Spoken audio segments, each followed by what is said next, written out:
नमस्कार। अपना कहानी कॉर्नर में आपका बहुत बहुत स्वागत है। आज एक और शानदार कहानी आपके लिए लेकर हाजिर हूँ जो बहुत ही ज़्यादा प्रचलित है। और इसके अलावा जो करप्शन हम अपने जीवन में देखते सुनते रहते हैं, जिसके बारे में बहुत चर्चा होती है, भ्रष्टाचार, करप्शन, इसी बात को लेकर के प्रेमचंद की एक बहुत ही शानदार कहानी है जिसका नाम है नमक का दरोगा। वो कहानी मैं आपको सुना रहा हूँ। तो लीजिए, कहानी प्रस्तुत है।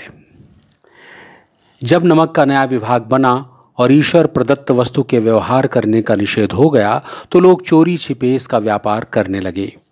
अनेक प्रकार के छल प्रपंचों का सूत्रपात हुआ। कोई घूस से काम निकालता था, कोई चालाकी से। अधिकारियों के पौ 12 थे। पटवारीगिरी का सर्वसम्मानित पद छोड़ छोड़कर लोग इस विभाग की बरकंदाजी करते थे। इसके दरोगा पद के लिए तो वकीलों का जी भी ललचाता था। ये वो समय था जब अंग्रेजी शिक्षा और ईसाई मत को लोग एक ही वस्तु समझते थे। फारसी का प्राबल्य था। प्रेम की कथाएं और श्रृंगार रस के काव्य पढ़कर फारसीदा लोग सर्वोच्च पदों पर नियुक्त हो जाया करते थे। मुंशी वंशीधर भी जुलेखा की विरह कथा समाप्त करके मजनू और फरहाद के प्रेम वृत्तांत को नल और नील की लड़ाई और अमेरिका के आविष्कार से अधिक महत्व की बातें समझते हुए रोजगार की खोज में निकले। उनके पिता एक अनुभवी पुरुष थे। समझाने लगे, बेटा, घर की दुर्दशा देख रहे हो, ऋण के बोझ से दबे हुए हैं। लड़कियां हैं, वो घास फूस की तरह बढ़ती चली जाती हैं। मैं कगारे का वृक्ष हो रहा हूँ, न मालूम कब गिर पड़ूँ। पर अब तुम ही घर के मालिक मुख्तार हो। नौकरी में ओहदे की ओर ध्यान मत देना। ये तो पीर का मज़ार है। निगाह चढ़ावे और चादर पर रखनी चाहिए। ऐसा काम ढूंढना जहाँ कुछ ऊपरी आय हो। मासिक वेतन तो पूर्णमासी का चांद है जो एक दिन दिखाई देता है और घटते घटते लुप्त हो जाता है। ऊपरी आय बहता हुआ स्रोत है जिससे सदैव प्यास बुझती है। वेतन मनुष्य देता है, इससे तो उसमें वृद्धि नहीं होती। ऊपरी आमदनी ईश्वर देता है, इसी से उसकी बरकत होती है। तुम स्वयं विद्वान हो, तुम्हें क्या समझाऊं। इस विषय में विवेक की बड़ी आवश्यकता है। मनुष्य को देखो, उसकी आवश्यकता को देखो और अवसर देखो। उसके उपरांत जो उचित समझो करो। गरज वाले आदमी के साथ कठोरता करने से लाभ ही लाभ है, लेकिन बेगरज को दांव पर पाना जरा कठिन है। इन बातों को निगाह में बांध लो। यह मेरी जन्म भर की कमाई है। इस उपदेश के बाद पिताजी ने आशीर्वाद दिया। वंशीधर आज्ञाकारी पुत्र थे। ये बातें ध्यान से सुनी और तब घर से चल खड़े हुए। इस विस्तृत संसार में उनके लिए धैर्य अपना मित्र, बुद्धि अपनी पथ प्रदर्शक और आत्मावलंबन ही अपना सहायक था। लेकिन अच्छे शकुन से चले थे। जाते ही जाते नमक विभाग के दरोगा पद पर प्रतिष्ठित हो गए। वेतन अच्छा और ऊपरी आय का तो ठिकाना ही न था। वृद्ध मुंशी जी को सुख संवाद मिला तो फूले न समाये। महाजन कुछ नरम पड़े। कलवार की आशालता लहलहाई। पड़ोसियों के हृदय में शूल उठने लगे। जाड़े के दिन थे और रात का समय। नमक के सिपाही चौकीदार नशे में मस्त थे। मुंशी वंशीधर को यहाँ आए अभी 6 महीने से अधिक न हुए थे, लेकिन इस थोड़े से समय में ही उन्होंने अपनी कार्यकुशलता और उत्तम आचार से अफसरों को मोहित कर लिया था।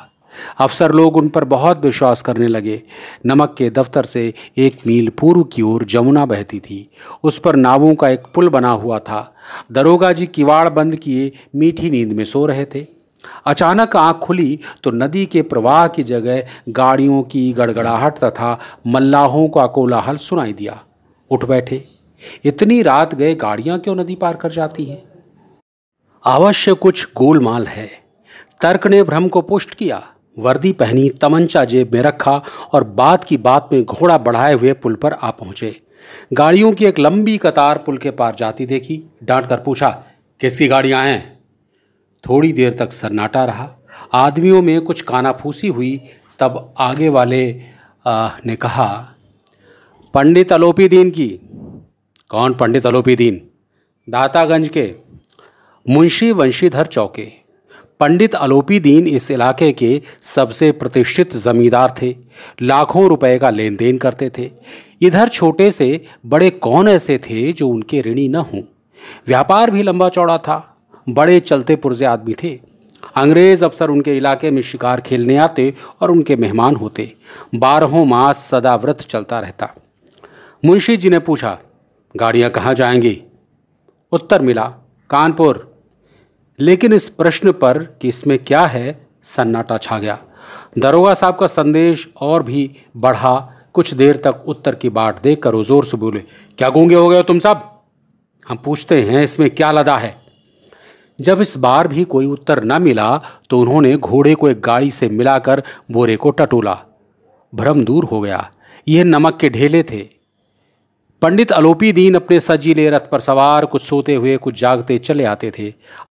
अचानक कई गाड़ी वालों ने घबराए हुए आकर जगाया और बोले, महाराज, दरोगा ने गाड़ियां रोक दी हैं और घाट पर खड़े आपको बुलाते हैं।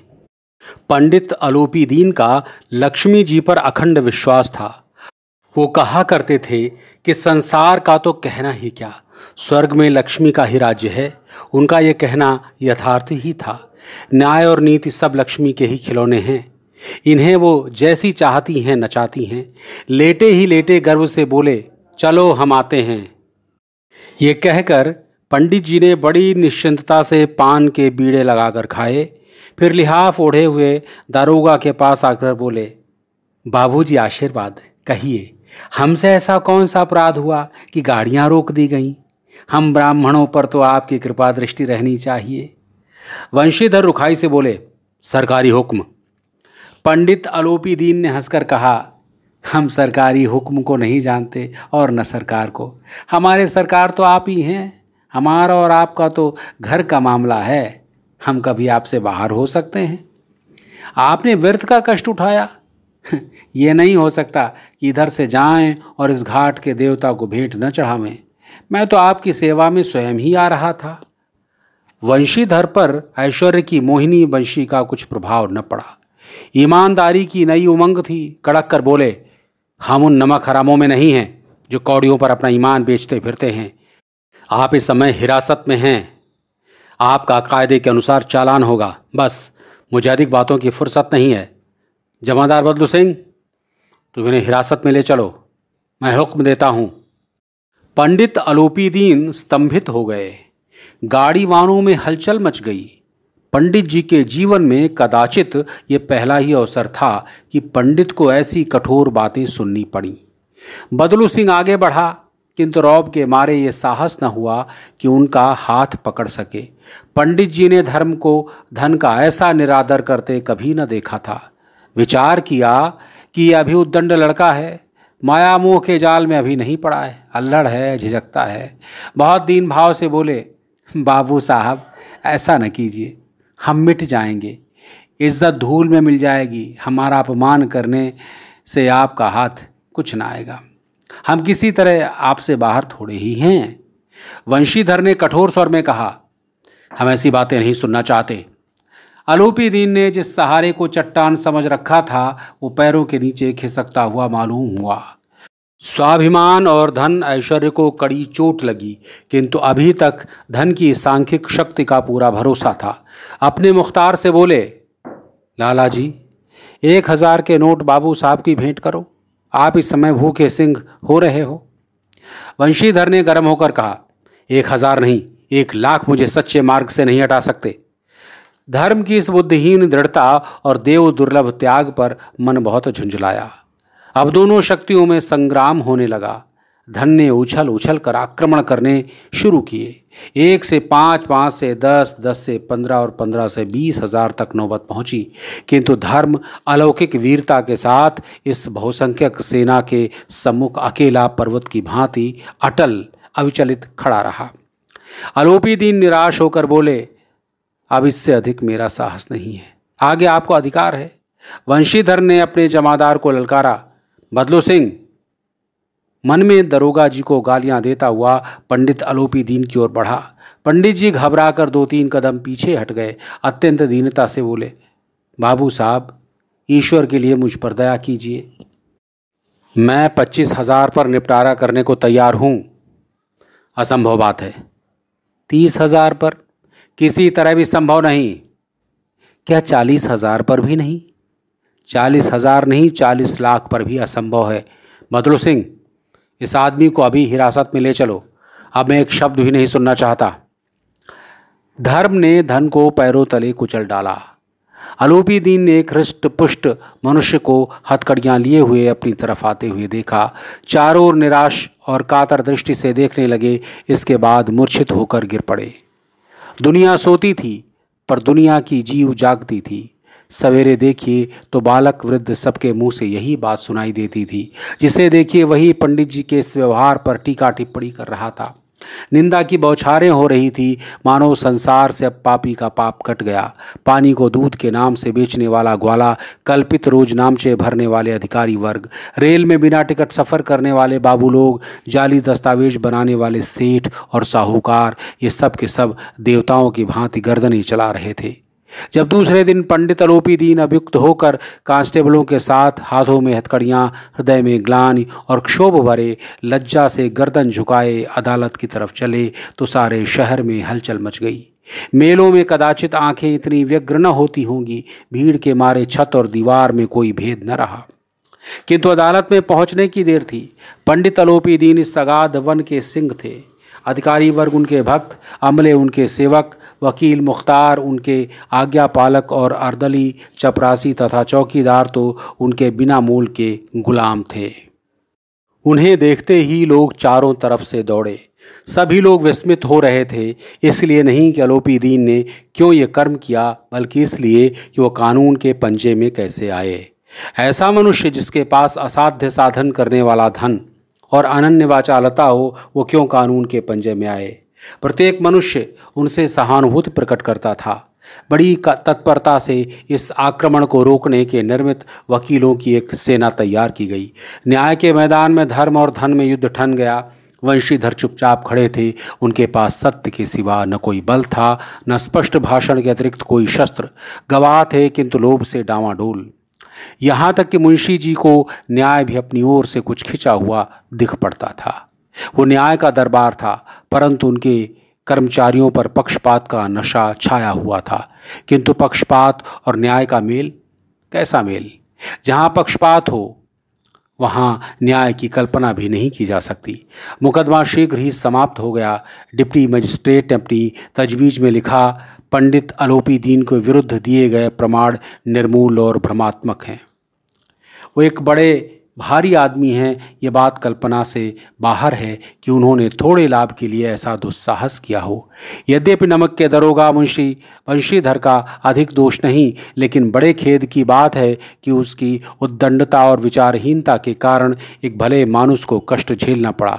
हम प्रसन्न हैं कि वो अपने काम में सजग और सचेत रहता है, किंतु नमक के मुकदमे की बढ़ी हुई नमक हलाली ने उसके विवेक और बुद्धि को भ्रष्ट कर दिया। भविष्य में उसे होशियार रहना चाहिए।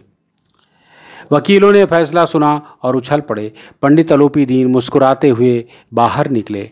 स्वजन बांधवों ने रुपयों की लूट की। उदारता का सागर उमड़ पड़ा। उसकी लहरों ने अदालत की नींव तक हिला दी। जब वंशीधर बाहर निकले तो चारों ओर से उनके ऊपर व्यंग्यवाणों की वर्षा होने लगी। चपरासियों ने झुक झुक कर सलाम किए, किंतु इस समय एक एक कटवाक्य, एक एक संकेत उनकी गौरवाग्नि को प्रज्वलित कर रहा था। कदाचित इस मुकदमे में सफल होकर वो इस तरह करते हुए न चलते। आज उन्हें संसार का एक खेदजनक विचित्र अनुभव हुआ।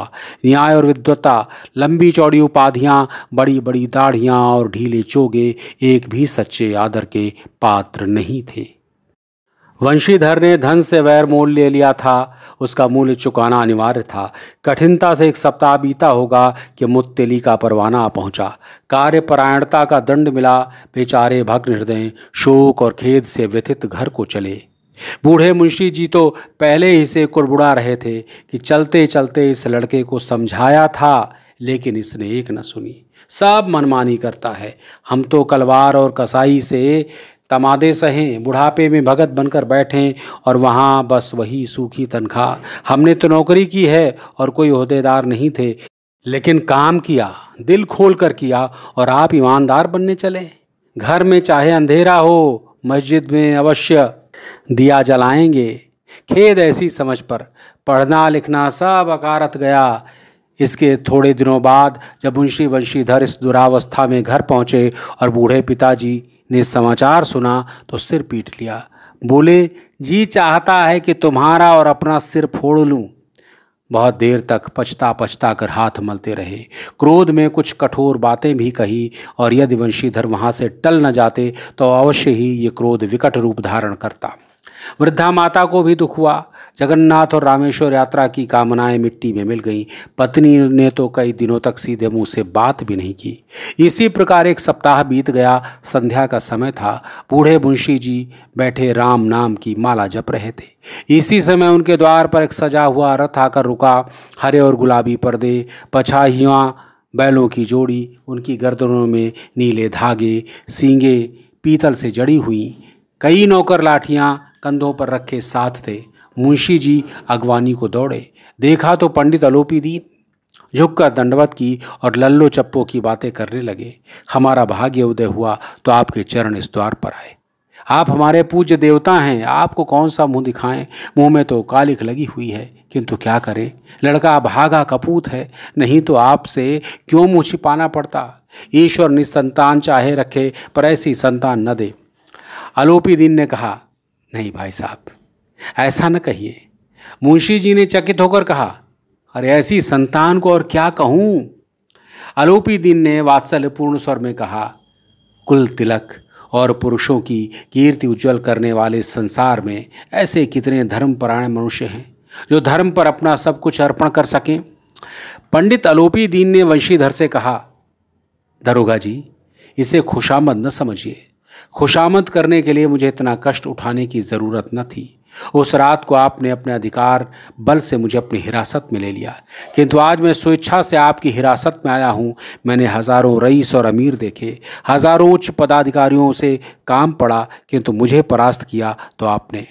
मैंने सबको अपना और अपने धन का गुलाम बनाकर छोड़ दिया। मुझे आज्ञा दीजिए कि आपसे कुछ विनय करूं।